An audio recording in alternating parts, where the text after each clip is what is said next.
토지거래 허가구역을 해제를 했어요.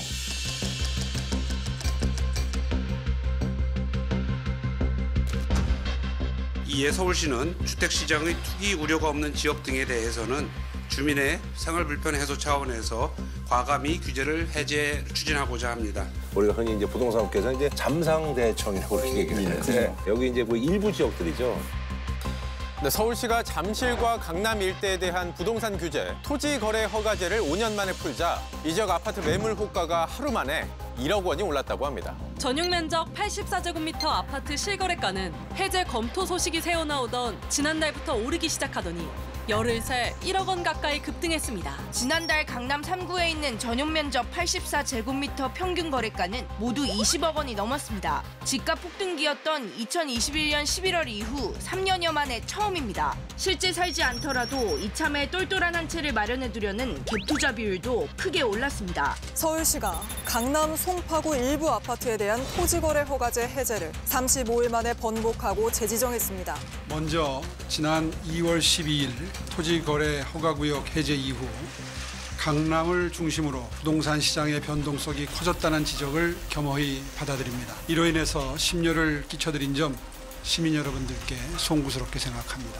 사실 단순히 번복하는 걸 넘어 강남 3구의 모든 아파트의 용산구까지 규제 대상에 포함시켜 정책을 정반대 방향으로 틀어버렸습니다. 잔금 못 줄 것 같아가지고 내가 계약금을 포기했다라는 뭐 이런 사례부터 해서 여러 가지 문제들이 좀 발생하고 있더라고요. 예. 그러니까 이게 크게 봐서 강남권에 사시는 분들 입장에서는 좀 황당해요. 잠삼대청이라 그래서 네 개 동을 지정을 했잖아요. 근데 이걸 다시 구로 확대해가지고 엄청나게 넓혀버렸거든요. 저쪽도 이제 그래서 이제 피를 보고 있다. 왜냐면 거기는 뭐 개발 이슈도 그런데. 저쪽도 사실은 유탄을 맞았어요. 가만히 있다가 지금 뺨 맞은 꼴이 돼버렸잖아요. 그러니까 오세훈 시장을 바라보는 사람들 입장에서는 뭐냐 도대체. 조만한데 몇 군데 하려고 그러다가 뭐 시끄러워진다고 해서 이걸 다 왕창 지정해버리면 우리는 뭐냐 그래서 그게 한 40만 가구가 된다는 거 아니에요? 가구가 대상이 된다. 그러면 이게 많이 놀라신 것 같긴 해요. 부동산 가격이 올라가니까 막 비판이 쏟아지니까 놀래서 부랴부랴 바꿨는데 너무 넓게 해버리니까 이게 또 저는 또 다른 폭탄을 만들었다고 생각해요. 서울시 면적이 이제 27%. 왜냐면 이제 그 강남 3구가 용산구니까. 아니 그러니까요. 자, 그럼 말이죠. 토지를 간단하게 좀 소개를 해주신다면. 토지 거래 허가라는 건 말 그대로 뭐 쉬운 얘기예요. 네. 토지 거래는 사유재산이기 때문에 개인끼리 이제 자유롭게 해야 되는데 특정 지역을 정해가지고 그 지역에 대해서는 정부의 허가를 받아라. 이 얘기거든요. 부동산 투기 때문에 그런 거죠. 그렇죠. 예. 부동산 투기를 잡으려고 했는데 지금 이제 논란이 되거나 위헌 소지가 좀 되는 이유는 뭐냐면 토지인데 아파트를 왜 하냐. 건물인데 그 위에 있는. 그리고 뭐 토지가 아닌데 이걸 왜 허가제로 해서 묶냐. 그래서 사실 위헌 아니냐 이런 문제 제기도 하고 오세훈 시장이 말한 것처럼 반시장적 규제 아니냐. 이런 점도 마주 틀렸다고 보지는 않습니다. 일리가 있는 주장이긴 합니다만 이번 문제의 핵심은 정책 판단을 좀 잘못했다는 데 있는 거라 이 제도를 어떻게 앞으로 계속 가져갈 거냐, 정비할 거냐 문제는 별개로 하더라도 정치적으로 보면 오세훈 시장이 아주 심각한 헛발질을 해버린 셈이죠. 그 2월 달에 풀었던 그 부분이 이제 문재인 정부 당시에 6.17인가요? 2020년 정도에 토지거래 허가제로 묶였던 곳인데 이게 사실 예전에는 대규모 개발 지역, 뭐 무슨 뭐 압구정동이나 이런 개발 지역을 묶었는데 이게 실제로는 아파트 규제가 돼버렸잖아요. 이제. 그래서 이 아파트를 사지도 못하고 팔지도 못한 이런 상황들이 이번에 아까 말씀하신 잠실 잠상대청, 삼성, 대치, 청담 이 지역이 벌써 뭐 한 5년째 지금 거래가 안 되는 이런 상황으로 되어 있으니까 여기 한번 묶이면 계약하고 잔금 치르고 6달 안에 입주하고 2년 동안 살아야 돼. 실거주 해야 되잖아요. 실제로 그렇게 자기 집 팔고 들어가야 되니까. 그렇죠. 그리고 이제 우리가 흔히 하는 전세 끼고 사는 거 이거는 전면적으로 불가능하고 이렇게 되니까 민선시장이기 때문에 그동안 정치적 압박을 굉장히 많이 받은 것 같아요. 그래서 국토부 입장하고 지역 주민들 조금 달리 국토부는 이 부분에 그 집값이 오르는 것이 부담스럽기 때문에 눌러야 된다는 입장을 가지고 있었는데 그 지역 주민이라든지 이런 부분들은 이게 지금 사유재산의 침해가 너무 심각하다라는 아마 뭐 지역 주민들의 불만이 굉장히 많았던 것 같고. 근데 사실 어차피 이제 그 6월에 어차피 이제 5년 동안 유지가 되고 그때 이제 더 갈지 안 갈지인데 갑자기 전격적으로 2월에 풀어서 그런 얘기들이 좀 1월에 이제 시사를 했죠. 그런데 그동안 사실 풀고 싶었는데 당연히 풀어야죠. 재산권 행사를 임시적으로 막아놓고 있는 거 아닙니까? 그리고 2월 12일인가요? 전격적으로 2월 12일 날 해제를 했으니까 맥락을 통해서 해석할 수밖에 없잖아요. 그러면 대선 출마에 대한 준비일 수밖에 없다라는 걸로 해석해야 되겠죠. 왜냐하면 오세훈 시장이 명태균 게이트 때문에 약간 좀 힘들어하잖아요. 예. 사실과 상관없이 일단 이제 자꾸 이제 논란이 되니까 정치인으로서는 부담이죠. 그러니까 그러저러한 것들을 감안했을 때 뭔가 좀 돌파구가 있으면 좋겠다라고 생각해서 이 안을 골랐다고 저는 생각하는데 문제는 문재인 정부의 부동산가 폭등이 가져온 뭐랄까 이 결과 사실 정권을 넘겨준 정도까지 간 거 아닙니까? 그죠? 단순하게 해석하면. 그럼 여기서 핵심은 뭐냐면 유동성이 있거든요. 돈이 시중에 많이 풀려 있으면 잘못 건드리면 그쪽 확 쏠려가기 때문에 불이 붙을 수가 있는 거죠. 그러니까 정책 판단을 잘못했다.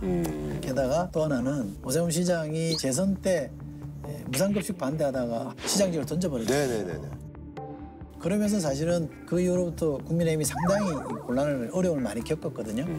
그때도 정책 판단을 잘못한 거란 말이죠. 그때 그렇게 판단 미스했던 거에 대한 교훈을 못 얻었다. 이 두 가지 때문에 저 정도면 대선 주자로서의 판단 능력, 정무적인 능력이 심각한 수준 아니야? 이런 식으로 지금 이제 여론이 형성돼서 심하게 말하면 이제 오세훈 시장은 이제 끝났다. 라고 보고 굉장히 그래서 뭐 제 해석이 아니라 뭐 상품성이 좀 떨어졌다. 끝났다. 왜냐면 근데 사실은 냉정하게 보면 오세훈 시장이 대선 출마 의사를 비치기 시작했는데 지지율이 너무 안 올라가요. 제가 알기로는 뭐 사실인지 모르겠습니다만 국힘의 친윤 핵심들의 상당수가 오세훈 시장 띄우기를 좀 해보려고 했는데 너무 안 떠서 지금 난감해한다라는 사회거든요. 그래서 이제는 끝났다고 보는 시각도 있고 그러면 이 오세훈 표 지금 이제 지지율 보면 한 5% 정도 나오는데 이게 어디로 갈 거냐 그걸 관심 있게 보고 있다고 알고 있습니다. 그래서 이제 거기 이제 한동훈 쪽으로 가느냐 이제 이렇게 이제 누구한테로 가느냐 뭐 유승민한테 갈 수도 있고. 좀 들어보겠습니다. 저는 뭐 저희 당의 이제 잠재적 후보들이시기 때문에 제가 평가하기는 살짝 조심스럽긴 합니다만 한 가지 좀 제 생각을 말씀드리고 싶은 건 오세훈 시장님이 저희 당의 정치인치고는 굉장히 중도 쪽에 공을 많이 들이신 분이에요. 그래서 오세훈 시장의 슬로건이 약자와의 동행 아닙니까? 그래서 오세훈 시장님이 이제 주로 시장을 하면서 강북 지역에 공을 굉장히 많이 들이셨거든요. 민주당의 텃밭이라고 할 수 있는. 본인이 항상 자부심이라고 느끼는 게 지난번 서울시장 선거 때 단 한 곳에서 지지 않고 다 이겼다는 뭐 이런 것들 본인의 중도 확장성 이런 부분에 자부심을 굉장히 많이 가지고 있는데 상대적으로 그렇기 때문에 오히려 강남 쪽에서는 우리에게 별로 친화적이지 않은 시장이다라는 평가가 있습니다. 오히려 그동안 뭐 본인이 굉장히 강남에 뭘 막 많이 해주고 그런 것은 아니고 주로 경제적 격차 해소 이런 거에 굉장히 관심을 많이 기울여 오다가 이 부분은 아마 그럼 내가 너무 가혹하게 했나? 이런 생각을 했을 수도 있습니다. 본인은 그래서 강남이 조금 너무 너무 가혹하게 내가 그동안 너무 오래 묶어놨었다는 생각을 한 거죠. 오세훈 시장 입장에서는 좀 억울할 겁니다. 자, 그래서 말이죠. 어쨌든 간에 이제 35일 만에 죄송스럽게 생각한다면서 토제가 사실 이제 반시장적 규제는 틀림없다.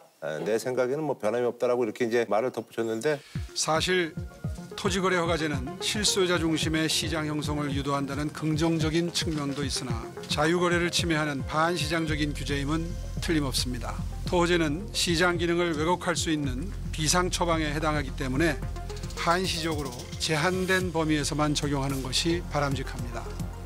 아니 거기 반시장적이고 가면 헌법소원 내지 뭐하러 정책을 풀어서 화를 불러요. 그러니까 좀 억울하다 이런 소리인데 그러나 지금은 그 소신을 탓하는 게 아니고 정책 판단을 잘못하는 바람에 시장에 엄청난 혼란을 준 게 문제가 되는 거라 그 점에 집중해서 본인이 사과하는 게 좋고요. 마침 이거랑 그 압수수색 당한 거랑 시기가 묘하게 겹치는 바람에 본인이 정치적으로 받는 데미지는 굉장히 크다고 저는 봅니다.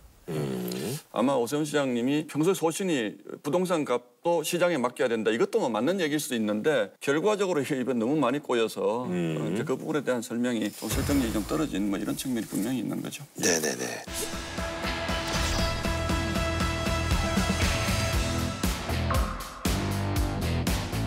알겠습니다. 한 줄로 좀 부탁드리겠습니다. 뭐 저도 국회의원 했습니다만 정치인들에게 뭐 저 자신 포함해서 드리고 싶은 말씀은 정치 위에 국민이 있다. 그리고 선거 앞에 민생이 있다. 이런 말씀 꼭 드리고 싶어요. 네. 뭐 한 줄로 하라고 하셨으면 연금 개혁에 대해서 시작이 반이다. 이렇게 말씀드리겠습니다.